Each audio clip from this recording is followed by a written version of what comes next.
Hello student, स्वागत है आपका गुरुकुल ज्ञान के मैथ क्लास में। दोस्तों, आज के इस वीडियो में हम प्रीवियस ईयर के कुछ पूछे गए प्रश्नों को शामिल करेंगे जो कि काफ़ी महत्वपूर्ण प्रश्न है और इसी पैटर्न पर आधारित प्रश्न अभी एग्जाम में फिलहाल पूछे जा रहे हैं। इसलिए इन प्रश्नों का अभ्यास आपको अवश्य करना चाहिए। इस तरह के प्रश्नों को हल करना आपको अवश्य आना चाहिए। तो चलिए वीडियो में समय नष्ट न करते हुए पहले प्रश्न को लेते हैं और सीखते हैं आसान कॉन्सेप्ट को, जिसके माध्यम से इस तरह के प्रश्नों को कम से कम समय में हल किया जा सके। तो चलिए लेते हैं पहले प्रश्न को। यह जो प्रश्न है आपका 11 जनवरी 2023 शिफ्ट तीसरे में एसएससी जीडी के एग्जाम में पूछा गया प्रश्न है। तो प्रश्न को ध्यान से देखिए और फिर उसे आसान तरीके से हल करना सीखिए। देखिए, प्रश्न कह रहा है कि रानी को 200 मीटर की दूरी तय करने में कितना समय लगता है यदि वह 15 किलोमीटर प्रति घंटा से दौड़ लगाती है। ठीक है, तो देखिए यहां हमें सवाल यह कह रहा है कुल हमें समय बताना है। तो जैसा कि हम सभी को पता है कि स्पीड बराबर डिस्टेंस बट्टा टाइम होता है। तो हमसे यहां पूछा क्या जा रहा है, टाइम पूछा जा रहा है। तो हमारा क्या होगा, डिस्टेंस बट्टा स्पीड हो जाएगा। अब यहां देखिए टोटल डिस्टेंस कितना दिया गया है, 200। टोटल डिस्टेंस क्या है, 200 है।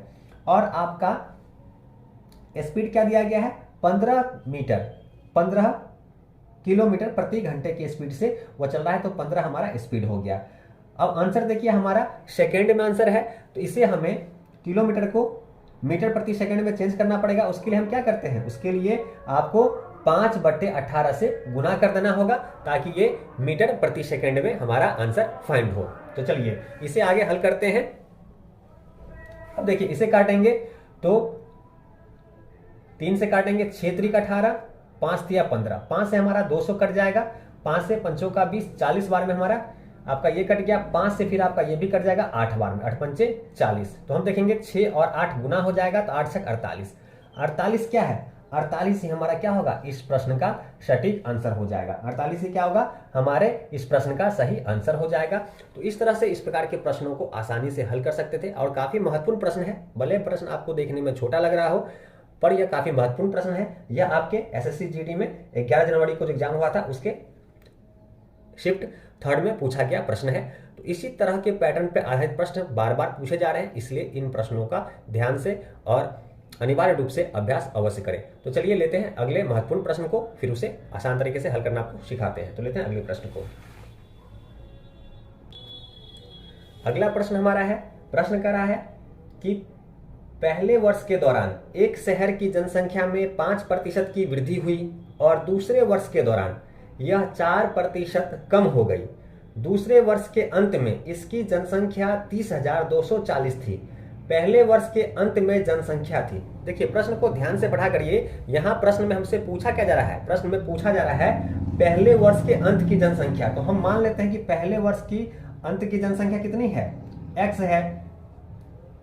x है और उसमें वृद्धि कितनी होती है, 5%, यानी कि 100% अगर रहा होगा तो अब कितना हो गया होगा, 5% वृद्धि होगा तो 105% है, तो बट्टे में 100 हो गया होगा। तो हमसे इसका वैल्यू पूछा जा रहा है, हमसे कुल इसका वैल्यू पूछा जा रहा है।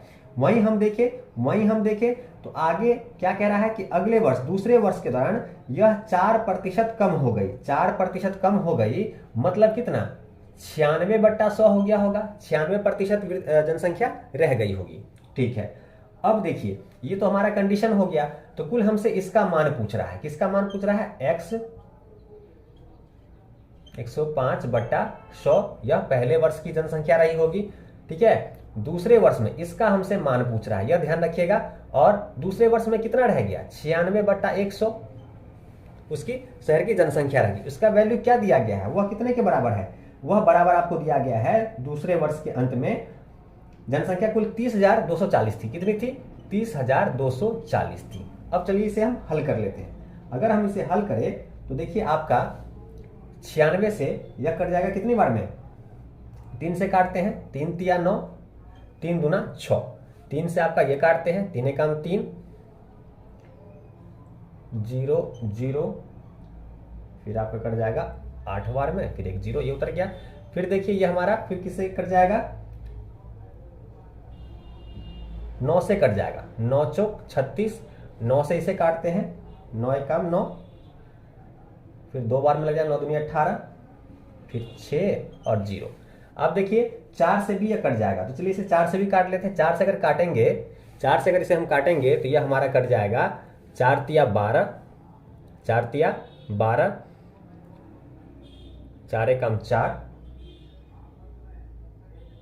और 5 बार में फिर 315 बार में कट गया। अब 315 किससे गुना हो जाएगा? 100 से। तो इस प्रकार से हम देखें, तो इस प्रकार से देखें तो कितना 3315 पे ये 2 जीरो आ जाएगा, तो 31,500। पहले वर्ष के अंत में जनसंख्या कितनी रह जाएगी? 31,500 रह जाएगी। तो काफी सरल प्रश्न था, आसान प्रश्न था। बस प्रश्न को आपको समझना है, फिर उसे आसान तरीके से आप इस कॉन्सेप्ट के माध्यम से हल कर सकते हैं और तुरंत हल कर सकते हैं। तो उम्मीद है आपको यह समझ में आ गया होगा। अगर यह वीडियो आपको थोड़ी भी हेल्पफुल लगती है तो चैनल को सब्सक्राइब अवश्य करें। अगला हमारा प्रश्न है कि 35 और 42 के एलसीएम को 32 और 40 के एचसीएफ से भाग दें। तो चलिए हम क्या करते हैं, 35 और 42 का एलसीएम निकालते हैं। तो देखिए 35 और 42 इसका क्या निकालेंगे? एलसीएम निकालेंगे। इसका एलसीएम निकालेंगे तो देखिए 7 पंचे 35, 7 छक 42, ये गुना करेंगे तो कितना आ जाएगा हमारा? 6 पंचे 30, 7 21, यानी कि 210 क्या हो गया आपका? एलसीएम हो गया। 210 क्या हो गया? एलसीएम हो गया। वही प्रश्न में आपसे कह रहा है कि एचसीएफ किसका? 32 और 40 के एचसीएफ से भाग दें। तो 32 और 40 का एचसीएफ देखे तो 8 आएगा। कितना आएगा? 8 आएगा। तो ये हमारा क्या हो गया? एचसीएफ हो गया। ये हमारा क्या हो गया? एचसीएफ हो गया। तो एचसीएफ से एलसीएम में भाग देंगे तो दे दीजिए 210 हमारा एलसीएम, एचसीएफ हमारा 8 से 210 में भाग दीजिएगा तो कितना आ जाएगा? इसे भाग करेंगे तो हमारा लगभग 26 दशमलव आपका 250 आ जाएगा। और यही क्या होगा? हमारे इस प्रश्न का आंसर है। सिंपल इसे भाग करेंगे 26.25 ही आएगा और यह इस प्रश्न का आंसर हो जाएगा। तो इसी तरह के पैटर्न पे आधारित प्रश्न बन रहे हैं और इसी प्रकार के प्रश्न एग्जाम में पूछे जा रहे हैं, इसलिए इन सभी प्रश्नों का अभ्यास करना अनिवार्य है। इसलिए मैं महत्वपूर्ण प्रश्नों को लेकर आ रहा हूं ताकि आपकी तैयारी एग्जाम के अनुसार हो सके, ताकि आप एग्जाम में अच्छा प्रदर्शन कर पाए। तो उम्मीद है आपको इससे काफी लाभ हो रहा होगा। तो चलिए लेते हैं एक और महत्वपूर्ण प्रश्न को। यह हमने अब जो मैं अगला प्रश्न लूंगा वह पिछले कई वीडियो में मैं आपको इस प्रश्न को लेकर बताया हुआ होगा। अगर आपने पिछला वीडियो देखा होगा तो आसानी से बना पाएंगे, अगर नहीं देखे हैं तो बहुत ही महत्वपूर्ण प्रश्न है, इस प्रश्न का अभ्यास अवश्य करें। तो लेते हैं अगले प्रश्न को। प्रश्न हमारा है कि एक आयत की लंबाई और चौड़ाई में क्रमशः 8% और 5% की वृद्धि की जाती है। आयत के क्षेत्र में कितने प्रतिशत की वृद्धि होगी? तो हमने आपको पिछले वीडियो में बताया था आपको कि यहां हम इसे हल करने के लिए सक्सेसी लगाएंगे। सक्सेसी क्या होता है? x प्लस वाई प्लस में आपका एक्स वाई बट्टे में 100। यहाँ हमारा एक्स 8% और y हमारा 5% होगा। तो इस प्रकार देखिए तो 8 प्लस 5 प्लस 8 गुने 5 बट्टे में कुछ नहीं करना है, आपको 100 कर देना है। बट्टे में क्या करना है? 100 करना है। इसे हल कर लेंगे। तो चलिए इसे हल करते हैं।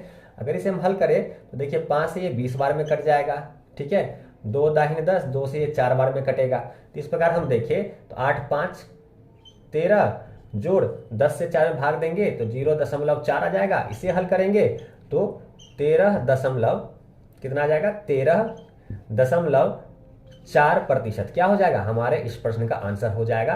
कितने प्रतिशत की वृद्धि हो जाएगी? कितना? 13.4% की वृद्धि हो जाएगी। और यह काफी महत्वपूर्ण प्रश्न है और इस तरह के प्रश्न बार बार एग्जाम में पूछे जाते हैं। तो इस वीडियो का सबसे महत्वपूर्ण प्रश्न कह सकते हैं, इसलिए इसका अभ्यास अवश्य करें। काफी महत्वपूर्ण प्रश्न है और इसी तरह के प्रश्नों को लेकर हम लगातार आते रहेंगे और आपको अभ्यास कराते रहेंगे। इसके लिए चैनल को सब्सक्राइब कीजिए, वीडियो पसंद आता है तो लाइक कीजिए और प्रत्येक रात को 9:21 पे वीडियो अपलोड होता है, उसका नोटिफिकेशन आपको मिल सके, इसके लिए साथ में बने बेल नोटिफिकेशन को ऑन कर लीजिए ताकि वीडियो का नोटिफिकेशन आपको मिले और वीडियो आप देख सके और आपके एग्जाम की तैयारी बेहतर हो सके। तो चलिए मिलते हैं अगले वीडियो में, तब तक वीडियो देखने के लिए आपका धन्यवाद।